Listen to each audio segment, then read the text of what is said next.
i antropòleg digital. Permeteu-me que jo comenci la meva intervenció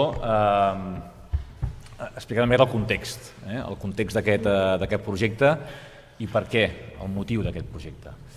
En un informe recent, el Fòrum Econòmic Mundial ens diu que la humanitat ens enfrontem a tres grans reptes. El repte migratori, el canvi climàtic i la transformació digital. En l'àmbit de la transformació digital, per tant, d'aquesta revolució digital que estem visquent, és on podem emmarcar aquesta iniciativa. De fet, el que fem i estem fent i estan emergint, com també molt bé explica sovint el molt honorable president, davant d'una onada de nous drets de la nostra societat. Parlem sovint del dret a respirar un aire net, però en el cas de l'àmbit digital estem veient com drets com el dret a l'accés a internet o el dret a disposar d'un entorn cibersegur o també el dret a poder disposar d'una identitat digital. Aquests són nous drets del segle XXI, són drets d'aquesta nova societat digital des de la qual, des del govern, hi volem donar resposta. I per tant, aquest projecte s'emmarca dins d'aquesta onada del que significa aquesta revolució digital. De fet, estem veient que al món estan emergent diferents models de resposta en aquesta societat digital. Per una banda, estem veient com, per exemple, en el model americà, el model dels Estats Units, doncs segurament les dades i la tecnologia, qui les està governant són les empreses i clarament amb una voluntat de rèdit econòmic. Estem veient també, per una altra banda, com està emergent un model a la Xina on qui governa les dades i la tecnologia és l'Estat amb una voluntat clara de control del ciutadà. Doncs bé, jo crec que a Europa, i per tant també a Catalunya, tenim l'obligació de posar un tercer model a sobre la taula en aquest nou ordre mundial digital. I és un model en el qual les dades i la tecnologia la governin els ciutadans. En aquest sentit, aquest és un projecte, per tant, que entronca amb un gran valor republicà, que és el de l'apoderament, el de la confiança en la gent. I és per això, segurament, que alguns voldran qüestionar aquest projecte. De fet, ja ho hem vist aquests dies, aquests darrers dies. I per què? Doncs perquè potser tenen por que apoderem a la gent. Potser tenen por que siguem un país avançat. Perquè saben que quan apoderem a la gent, aquest és un país imparable. I per què ho fem amb tecnologia DLT, amb tecnologia blockchain? Doncs bé, perquè aquest és el gran canvi que en aquests moments estem visquent pel que fa referència al canvi tecnològic. Aquesta és per primera vegada una tecnologia que permet fer possible aquest apoderament d'una forma normal i natural.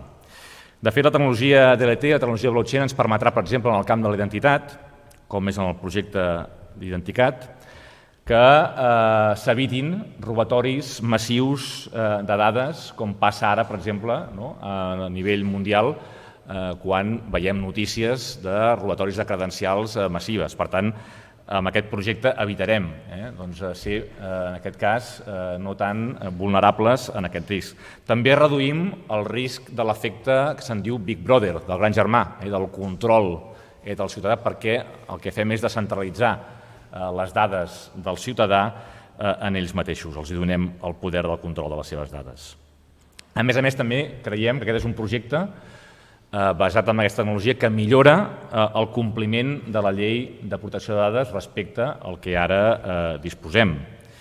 I també permet al ciutadà decidir quina informació de la seva identitat podrà compartir, quina no, amb qui, i per tant, en el fons, el que estem fent és atorgant i protegint molt més el ciutadà enfront d'aquesta nova societat digital. I també, per què no, aquesta serà una eina, i és una eina de desenvolupament econòmic pel país, reclamada per moltes entitats i empreses. En definitiva, amb aquest projecte, el ciutadà esdevé allò que en dic un nou poder, el cinquè poder. Fins ara teníem els tres poders clàssics i afegim aquí el quart poder de la premsa, doncs el ciutadà apoderat digitalment esdevé, amb aquest projecte, un nou poder. És probable que algú es pregunti, escolti, això és fer república, això és fer república digital? Doncs la meva resposta hauria de ser i tant que ho és. Perquè la república que volem, la república per la qual estem treballant, és una república que apodera els ciutadans, no que la controla, ni que l'oprimeix, ni que la reprimeix, o que la considera, en aquest cas, o que tracta els seus ciutadans com a mercaderia digital. La república que volem no està al núvol, està a les mans dels ciutadans d'aquest país.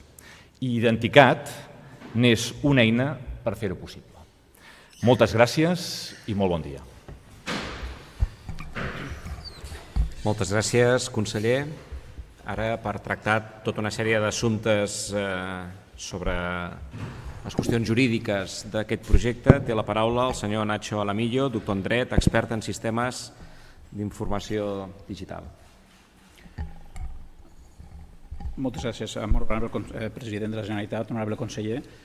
Jo he d'agrair l'oportunitat de venir a parlar del món jurídic.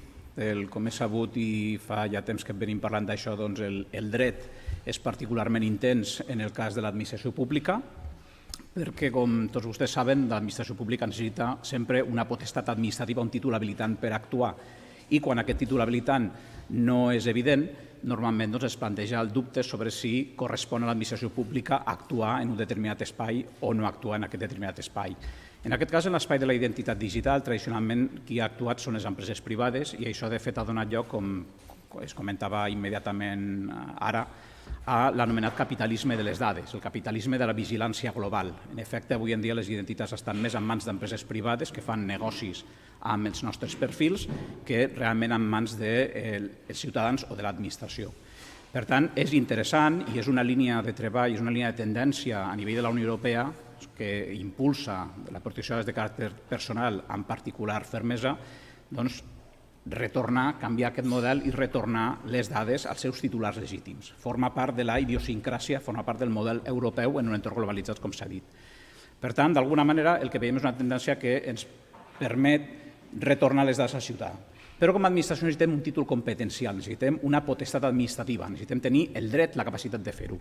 I aquí la notícia, que no hauria de ser tal, però que és important dir, és que aquest títol competencial el trobem a la molt avorrida, si em permeten l'expressió, llei de procediment administratiu comú. En efecte, la normativa que regula les relacions dels ciutadans amb les administracions públiques, i no la del 2015 recent, sinó el 2007, ja permet a les administracions públiques, ja residencia en les administracions públiques espanyoles, la competència per emetre identitat digital. Més encara, realment el que diu la llei avui en dia, a l'article 13, és que el ciutadà té dret, un dret subjectiu reconegut i reclamable a que l'administració pública territorial competent li doni la identitat digital. En aquest cas, en l'àmbit de Catalunya, la Generalitat de Catalunya. Per tant, el ciutadà té un dret formalment reconegut i, per tant, d'aquí deriva immediatament la potestat i fins i tot l'obligació jurídica de la Generalitat de Catalunya de proveir la identitat. És evident que la Generalitat de Catalunya ha vingut proveint identitat els darrers anys. Tenim sistemes com el certificat digital IDCAT, tenim sistemes com el sistema de l'IDCAT mòbil, que han cobert àmpliament el dret del ciutadà. Però, a mesura que avança la tecnologia i apareixen tecnologies noves, és veritat que aquests sistemes s'han d'anar d'alguna manera qüestionant. Per què? Perquè tenim un segon pilar respecte a la identitat que és important, que és la normativa de protecció de dades. Si el primer pilar és la llei de procediment administratiu comú, que ens diu que l'administració pública competent pot i fins i tot ha de donar identitat digital, el segon pilar és la normativa de protecció de dades. Un element important és que el Tribunal Constitucional ha entrat en aquest debat i, de fet, ja ens ha dit amb la important sentència 55-2018 que, efectivament, el que diu la llei de procediment administratiu comú és correcte. No hi ha un possible qüestionament constitucional de la competència del poder central, el poder autonòmic i el poder local fins i tot per donar identitat. Per tant, aquesta part la tenim ben coberta. Què és el que ve després? Doncs, en efecte, que si tenim diversos sistemes d'identitat digital, hem d'escollir el sistema que sigui millor pel ciutadà en termes de protecció de dades. I aquí es veu el model europeu. El Reglament General de Protecció de Dades el que ens diu és que hem d'aplicar uns principis entre els quals està el ser poc invasius, tenir poques dades de ciutadà. Es diu principi de minimització de dades. Aquestes tecnologies emergents el que permeten és, com ha dit el conseller, que efectivament el ciutadà rebi les seves dades i sigui ell, i no l'administració, qui les pugui compartir amb tercers. Per tant, són sistemes en què, a diferència del que tenim ara, on l'administració té les dades en una base de dades, que es podria hackejar, és el ciutadà el que té el control exclusiu de les seves dades i les comparteix amb qui vol. I això realment ens permet superar moltes de les limitacions que per protecció de dades fins i tot tenim en el model relacional entre el ciutadà, l'administració i entre ciutadà i altres ciutadans, incloent-hi les empreses. Per tant, des d'aquest punt de vista, la pròpia Comissió Europea impulsa actualment projectes molt importants perquè en el futur els estats membres entrin en aquest espai. I finalment, no us vull avorrir, tenim un tercer pilar normatiu que és important tenir en compte, que seria el reglament europeu, el reglament de la Unió Europea, anomenat col·loquialment eIDAS, que el que fa és regular el reconeixement de la identitat digital dintre del mercat únic digital. Què vol dir això? Vol dir que tenim una norma de caràcter europeu directament aplicable, que no depèn dels estats, sinó que depèn del legislador de la Unió, que el que fa és dir, si vostè té un sistema d'identitat digital vàlid al seu estat, aquest sistema també pot ser vàlid, primer, en les relacions amb altres estats membres, altres administracions públiques, i segon, en les relacions amb el sector privat. I, per tant, qualsevol solució que es posi en marxa ha de complir els requeriments d'aquest reglament perquè sigui solvent, sigui sòlid i sigui creïble. La unió d'aquests tres pilars realment permet garantir que tindríem una solució d'identitat quan el projecte es desplegui que seria la més apropiada, la més idònia i la més garant pel ciutadà en termes legals. I, per tant, és un projecte que jo particularment confio que es desenvolupi adequadament. I, en principi, si no hi ha preguntes que podem veure després, per part meva això seria tot. Moltes gràcies. Moltes gràcies, doctor Alamillo. Té ara la paraula en Josep Maria Ganyet, enginyer informàtic, expert en intel·ligència artificial. Bé, moltes gràcies, molt honorable president, honorable conseller. Bé, jo voldria parlar de persones. És un projecte que va de persones i ens voldria posar a tots nosaltres com a protagonistes. Els que d'aquí som pares i tenim fills amb edat escolar, aquests dies tenim grups de WhatsApp que treuen fum. Si s'han de forrar els llibres, on s'han de comprar, què farem, com ens organitzem, si fem la festa de final de curs hem de començar a pensar ara. Aquí estem tots. És, diguéssim, el preu que hem de pagar per estar en l'actualitat lectiva i lúdica i extraescolar dels nostres fills és estar en un grup de WhatsApp on tothom hi diu la seva. Això, que és un nivell molt baix de participació i és un acte inocu, això no som conscients o no som prou conscients de tot el que estem explicant de nosaltres quan ho fem. Per començar, que el meu número de telèfon estigui compartit amb tota una sèrie de gent que jo no conec, la major part, és una violació de la meva intimitat. Això relaciona el meu número de telèfon amb qui soc. Una fàcil cerca a Google troba qui soc, on treballo i què faig. Però encara hi ha més. Aquell estatus que teniu a dalt al WhatsApp d'escrivint, s'ha connectat fa poc i tot això denota els vostres patrons fins i tot de son. Jo puc saber d'un pare de l'escola del meu fill a quina hora se'n va dormir o si està connectat a mitjanit. Podríem continuar. Això és un acte tan inocu com participar en un grup de WhatsApp. Esteu amb centenars de grups de WhatsApp. Jo tinc un malson recurrent, que és que un dels pares de l'escola, que és director de banca de la meva banca, em busca, mira tot el meu estat financer i llavors es fa un grup privat amb una que és metgessa i comparteix el meu historial clínic i arriben a correlacionar els meus maldecaps, les meves visites al metge amb el meu estat financer i amb els meus descoberts. Això passa. I encara va més enllà aquest malson. Tinc el malson que quan saben tot això prohibeixen als seus fills vindre a jugar a casa nostra amb el nostre fill. Això que és un exemple, és banal i és trivial, ens fa gràcia a tots, això pot passar. Podem ser discriminats per les dades que una administració, que una empresa o que un grup de WhatsApp tenen de nosaltres. Una cosa tan senzilla com això. Però és clar, és que no estem en un grup de WhatsApp, estem en infinitat de grups de WhatsApp. Penseu que hi ha un grup de WhatsApp que es diu Twitter, un altre que es diu Facebook, imaginem que són grups de WhatsApp on hi són molt actius. Un altre que es diu Instagram, un altre que es diu YouTube i un altre que es diu Administració. Amb aquest no hi som tan actius. Aquest hi anem una vegada cada any, quan ens criden, hi anem de mala gana i a vegades ni anem. Però els altres sí, els altres hi som cada dia i estem explicant tot. On hem anat de vacances, amb qui hem anat, què hem fet, si tenim mal de cap, què ens estem menjant. tot, ho expliquem tot. Clar, en aquell que hi som tan poc actius, aquell és nostre, és el de l'administració, és el nostre país, de les diferents administracions, si voleu.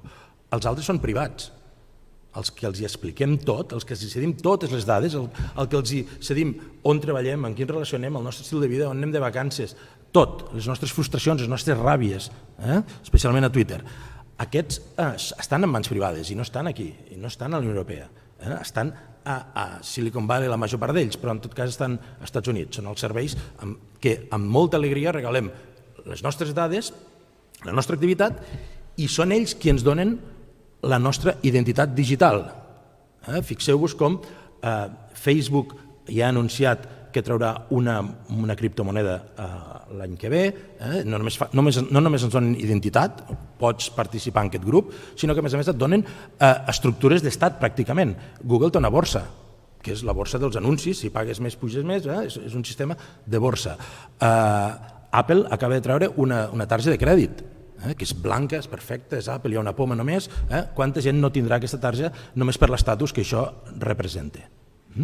Per tant, estem veient que empreses privades gestionen les nostres identitats digitals. Empreses privades tenen les nostres dades digitals i en treuen uns beneficis enormes amb el que generen.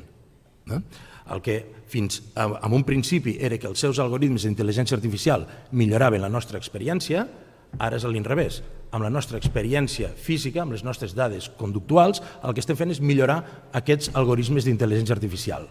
I amb això obtenen grans beneficis que no veiem. Quan Facebook va comprar WhatsApp, no van anar pagant a tots els usuaris de WhatsApp un tant per cent de la venda del valor que ens van etiquetar cada un. El mateix amb Instagram. Per tant, jo crec que hem arribat a un punt on el ciutadà és conscient que és ciutadà digital, ja té una certa alfabetització digital que crec que hauria d'anar més enllà, i aquest ciutadà se n'està donant, podeu llegir l'opinió pública publicada recent, de que les dades tenen un valor. És més, les dades hauríem de ser capaços de gestionar-les. Jo no he de donar totes aquestes dades a un grup de WhatsApp. El grup de WhatsApp de l'escola del meu fill, de la classe del meu fill, només necessita saber una resposta binària, sí o no. Aquest número de telèfon correspon al pare o a la mare d'un alumne? Sí, per tant puc entrar. Quan jo entro en una discoteca, el de la porta no ha de veure on visc ni l'edat que tinc, només ha de saber si tinc 18 anys. Per tant, si jo tinc aquestes dades, jo puc decidir a qui li ensenyo què. Tornant a l'exemple del WhatsApp i de la metgessa, jo podria decidir que a la meva metgessa no només li explico tot el que em passa, sinó que li ensenyo tots els registres del meu Fitbit o del meu sensor del meu Apple Watch que m'està mesurant el cor, li deixo entrar al meu Instagram perquè vegi les fotografies que he fet, si he anat a un paradís tropical o en un país on no m'he vacunat i per allò em veu algun problema o tinc alguna patologia, o els seus sistemes d'intel·ligència artificial que ho mirin. Jo podria estar d'acord amb donar tots els passwords a un servei de salut, per exemple, amb un objectiu determinat. Aquí la clau és dir què cedim, què mostrem de nosaltres, a qui i per a què. I això amb les tecnologies que tenim fins ara està clar que no ha passat. No passa, per definició no pot passar.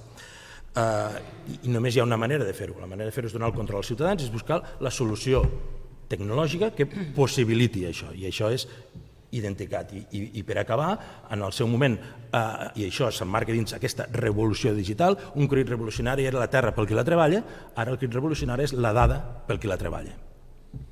Gràcies. Moltes gràcies. Moltes gràcies a tots, gràcies conseller i gràcies per liderar aquest projecte, a vos i també a tot l'equip del Departament de Polítiques Digitals i Administracions Públiques.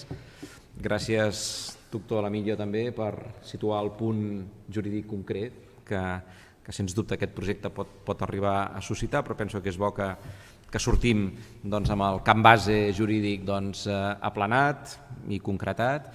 I gràcies, Josep Maria, per aquesta informació que facilita l'entendre exactament aquest projecte que nosaltres volem tirar endavant, els reptes que té i els seus objectius. Mirin, jo soc un dels convençuts que Catalunya sempre s'ha proposat estar al capdavant i de liderar les revolucions que toquen al seu moment. en aquesta sala un és força conscient. Si en el segle XIX Catalunya lidera la revolució industrial sense ser un país que tingués cap mena de recursos energètics, aquesta sala també ens diu que a començaments del segle XX, sèrie catalans, al voltant de la Mancomunitat, van ser capaços també de transformar aquest país amb objectius molt senzills però molt simples. Una biblioteca, una carretera, un telèfon a cada un dels pobles. Ara toca liderar la revolució digital i aquí un projecte com aquest ens torna a situar en aquell lema de revolucionaris digitals del vostre departament. Parlem doncs d'una societat emprenedora que viu atenta a les novetats i a les innovacions socials amb un únic objectiu, que és el que té aquest govern, que és posar les persones al centre de la seva activitat pública, de les seves polítiques, també de les seves polítiques digitals. I penso que avui fem un pas importantíssim en aquesta direcció.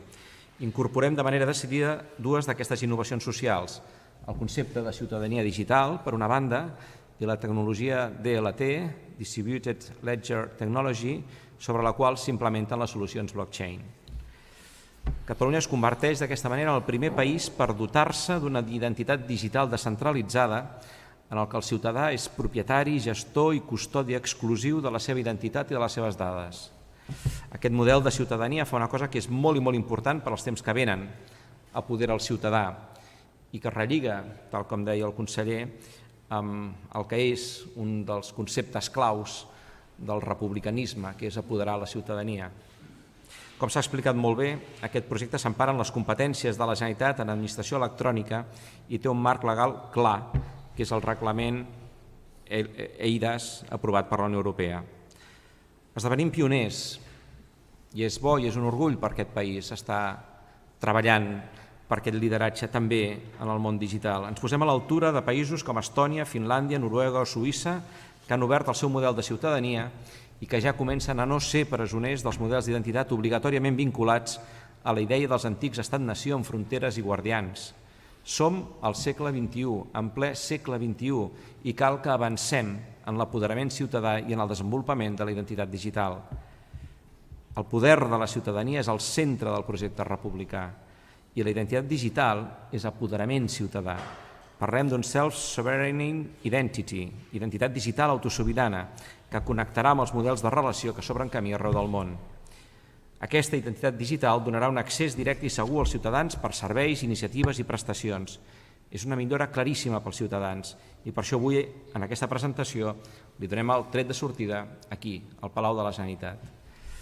El Govern va aprovar aquesta setmana la viabilitat financera del projecte i ben aviat llançarem la seva licitació, però convido ara ja a tots els ciutadans de Catalunya a preparar-se per esdevenir ciutadans digitals amb totes les perspectives, amb tot el futur, amb tot l'apoderament que això els pot obrir.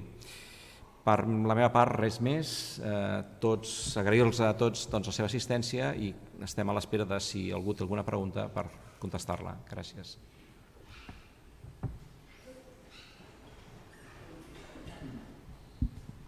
Hola, bon dia. Sobre les fases i el calendari llegeixo això de que es crearan eines perquè la ciutadania generi el seu ID i es validi i s'autentiqui. Això vol dir que quan s'introdueixen les dades queda una còpia del que s'aporta per la Generalitat, entenc. O es posen les dades i no té cap accés a aquesta aplicació la Generalitat. I també s'hi podria saber el cost d'aquest projecte i de quina manera és un valor afegit respecte al reglament de la Unió Europea que ja desenvolupar el model de protecció de dades per tots els països. Gràcies. I també, si em podrien aclarir, hem d'entendre que Identicat protegirà a qualsevol ciutadà davant de Google si hi ha un abús de l'ús de les seves dades? Si li sembla, jo li respondré les dues primeres i la part legal li respondrà el senyor Nacho Lamillo. Miri, precisament aquest és un projecte que el que volem és que la Generalitat no tingui les dades del ciutadà.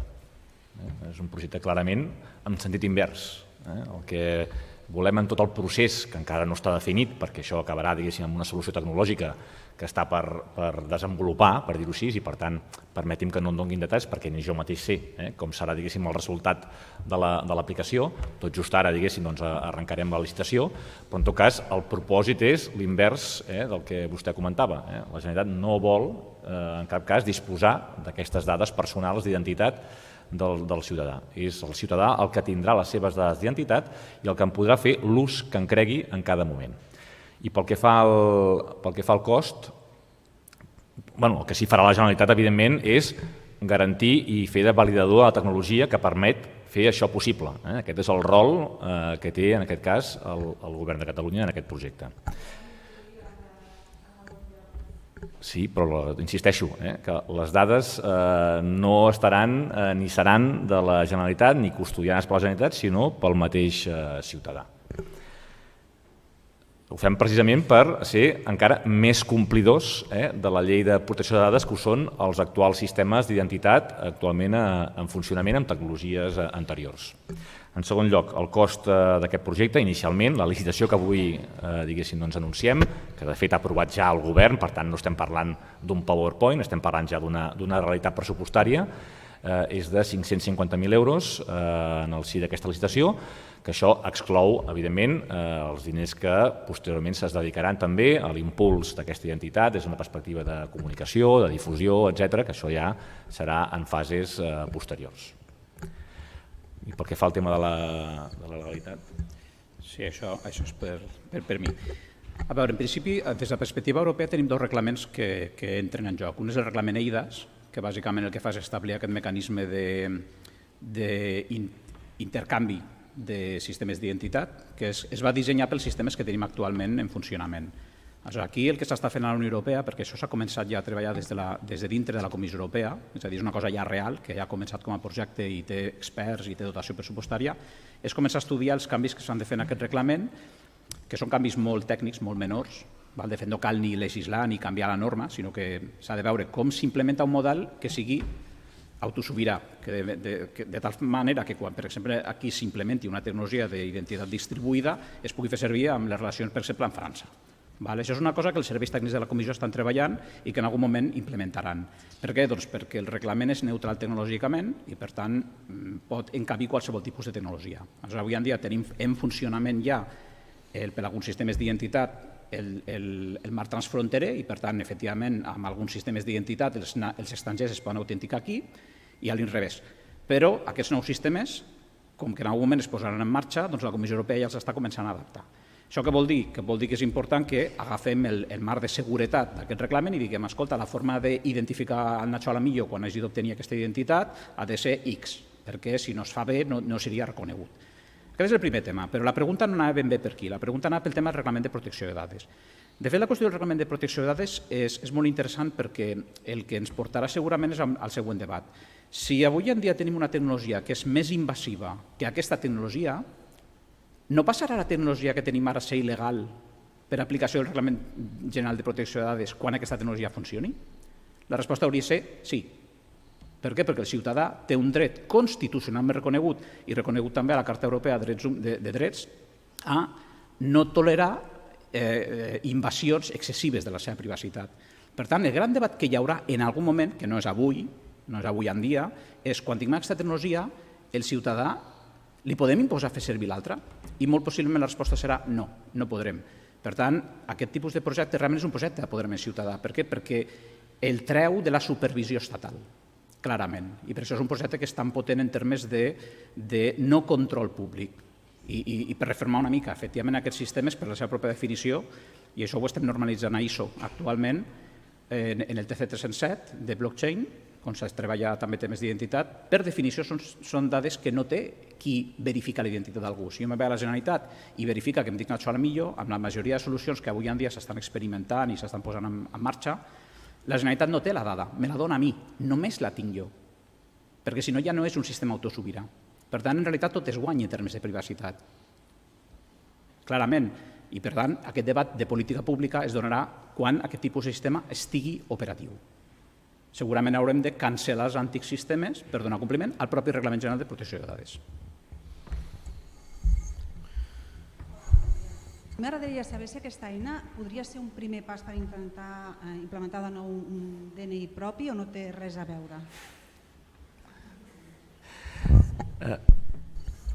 El DNI, ho diu, és un document nacional d'identitat. Nosaltres en cap cas hem plantejat aquesta iniciativa com un document per identificar nacionals. Al contrari, és una eina per poder desenvolupar, que els ciutadans puguin desenvolupar-se en aquesta nova era digital, perquè puguin accedir als serveis digitals amb major privacitat, per desenvolupar també econòmicament, en aquest cas, o ajudar el sector econòmic, que avui paga uns costos des d'una perspectiva de registres, etc., cada cop que algú vol un servei des d'una administració o una entitat o una empresa i, per tant, facilitarem també, en aquest cas, aquest procediment.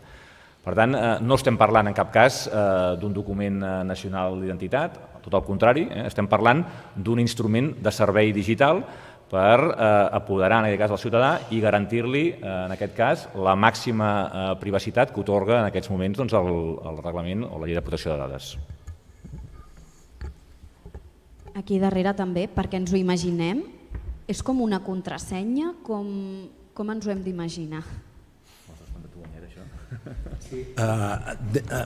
Imaginar amb una aplicació que tenim al mòbil, on ens identifiquem i a partir d'aquí aquesta aplicació va tenint més o menys serveis d'acord en què administracions, empreses privades, grups de WhatsApp s'hi vulguin afegir.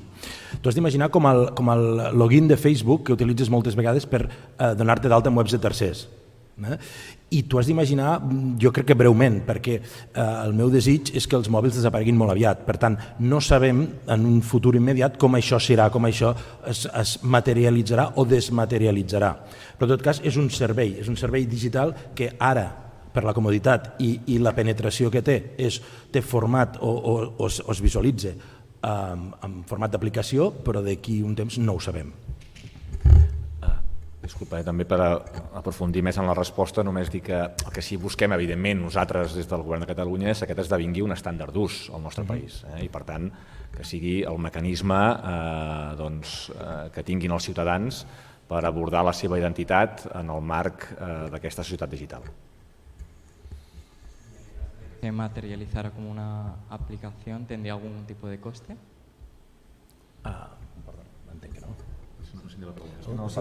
En castellano, por favor. Sí. En el caso de que se materializara como una aplicación, ¿tendría algún precio, algún coste? ¿Pero coste de uso? Sí. No, en principi no. No està previst. Vale. Y otra pregunta, sin más de política. ¿Junts per Cat apoyaría o se abstendría Sánchez en una posible investidura? No, avui no faré cap mena de resposta que no sigui sobre aquest projecte, si em permeten.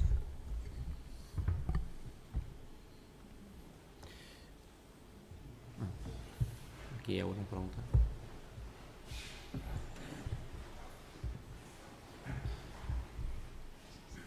Sí, jo volia preguntar si la tecnologia s'ha desenvolupat directament des de la conselleria, si s'ha de desenvolupar i quan està previst que això pugui estar en funcionament. És a dir, si ha d'haver-hi una empresa que posi en ús aquesta tecnologia, si serà la mateixa Generalitat que ho posarà en funcionament. Ara el que hem engegat és el procés de licitació. Per tant, vol dir que hi haurà un procés de compra pública innovadora que el que busquem precisament és que el mercat ens doni la millor solució per implementar aquest concepte d'identitat digital autosobirana, aquest nou concepte de ciutadania digital, que és el que volem implementar des del Govern de Catalunya. Quan estarà o quan serà possible, per dir-ho així, començar a donar-se d'alta, per tant que els ciutadans puguin començar a utilitzar aquesta identitat? Bé, això no li puc ara concretar en una data concreta, però la nostra voluntat és que això es pogués produir durant l'any 2020. Ara llancem la licitació, després hi haurà tota una fase d'adjudicació, hi haurà una fase també de desenvolupament de la solució i, per tant, seria desitjable que ho poguessin fer el 2020, però ja li dic, no puc concretar-li la data perquè aquests projectes tenen els seus terminis, hi ha també tot el procés administratiu, veurem tot el que ens anem trobant pel camí. Abans el conseller ha comentat breument, ha dit que aquesta tecnologia, aquest projecte no agraden a alguns perquè empodera el ciutadà. Era per saber si pot definir una mica millor a qui es refereix. Bé, ho he dit bàsicament perquè he vist algunes notícies d'ahir referent a aquest projecte on s'intentava posar ja l'ombra de sospita sobre aquest projecte i, per tant, jo crec que ningú hauria de tenir por a un projecte que el que fa precisament és apoderar el ciutadà. I, per tant, un projecte que el que busca és precisament que el ciutadà disposi de més privacitat, de més instruments per desenvolupar-se en aquest àmbit digital i perquè aquest és un país que té una societat civil molt potent, una societat civil que cada cop que s'apodera fa coses imparables.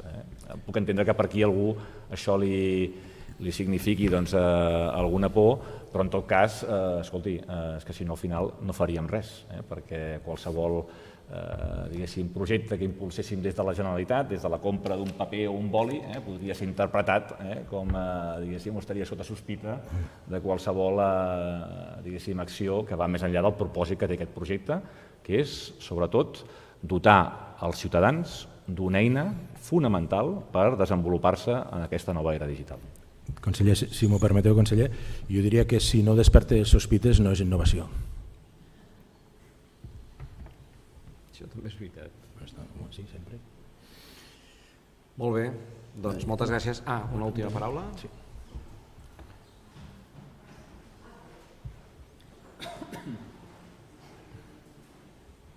Res, molt ràpid. Només saber, entenc que és voluntari inscriure's en l'Identicat, que no és per defecte. I l'altre, si podem triar quines dades compartim, per exemple, amb la Generalitat, no partim del punt que potser hem donat més dades del compte, perquè entenc que les dades que té la Generalitat són les que té dret legalment i ja està, no? Jo prendré aquesta pregunta. A veure, en principi, el concepte d'identitat és bastant ampli, efectivament. Per això no vol dir que el ciutadà hagi obligatòriament de donar cap dada. Realment el sistema és purament voluntari. Això el diferenciaria de l'estratègia de DNI, per dir-ho d'alguna manera. Que, de fet, dintre del propi estat espanyol hi ha, per una banda, la normativa del DNI i, per una altra banda, està la normativa que permet la identitat a l'administració electrònica. Vull dir, són coses completament diferents. Aquí, quan parlem d'identitat, vol dir que el ciutadà pot o bé aportar les dades que ell vulgui per poder-les validar i compartir, o bé recuperar-les de la pròpia administració per compartir-les amb qui vulgui. I, de fet, això és una fórmula d'empoderament molt important. És a dir, no és que la Generalitat digui tu m'has de donar aquestes dades o jo les tinc i aleshores jo et permeto. No, més aviat és a l'inrevés, el ciutadà qui decideix tot. Aleshores, cada dada que el ciutadà vulgui o bé aportar o bé perquè sigui validada o bé recuperar per poder-la compartir, realment s'emmagatzema al seu sistema. I això és comú a totes les iniciatives autosobiranes. Per tant, mai no hi ha un excés d'informació, perquè sempre és el ciutadà el que decideix quanta informació vol poder compartir. Aleshores, des d'aquest punt de vista, al contrari, aquest tipus de tecnologia permet que un ciutadà pugui agafar aquestes dades validades que posseix, passa a posseir, i compartir-les amb tercers que ara no tenen accés. Jo sempre poso un exemple. Actualment, si jo vull jo puc anar al sector públic i rebre serveis sanitaris i puc obtenir una radiografia. Si jo vull portar aquesta radiografia per no haver-la de fer al sector privat, el procés és tan complicat que normalment no s'acaba aconseguint. Amb aquesta tecnologia realment tu podries veure com una dada d'identitat el meu historial clínic, que aleshores jo recupero i decideixo compartir amb qui jo vulgui. Això, si no es fa amb aquest tipus d'enfocament tecnològic, pràcticament és impossible en termes de problemes de protecció de dades. És tan complicat fer-ho d'una altra manera que realment aquesta tecnologia ens resol el problema. Per això realment empodera el ciutadà, perquè com que és ell qui ho fa, ja no tenim els problemes de tercers intercanviant dades sense el seu consentiment o amb una base legal diferent. Per tant, realment és una transformació molt potent i és una cosa que estem veient a molts estats de la Unió Europea i de fora de la Unió Europea. Sí, efectivament, i de fet tenim el cas que és un dels casos de la European Blockchain Services Infrastructure liderat per la Comissió Europea, que és el dels diplomes. És a dir, jo puc rebre el meu diploma, puc recuperar-lo i el puc compartir. Avui en dia tenim problemes molt severs per poder acreditar les nostres competències formatives perquè no es pot accedir a cap base de dades on estan els diplomes. En alguns casos, per limitacions de protecció de dades, no es pot ni crear aquest sistema. Per tant, com ho resolem? Doncs amb un paradigma tecnològic nou que permet al ciutadà controlar què comparteix i fer-ho ell. però des d'aquest punt de vista realment les possibilitats són bastant importants. Molt bé, doncs molt bon dia, gràcies a tots.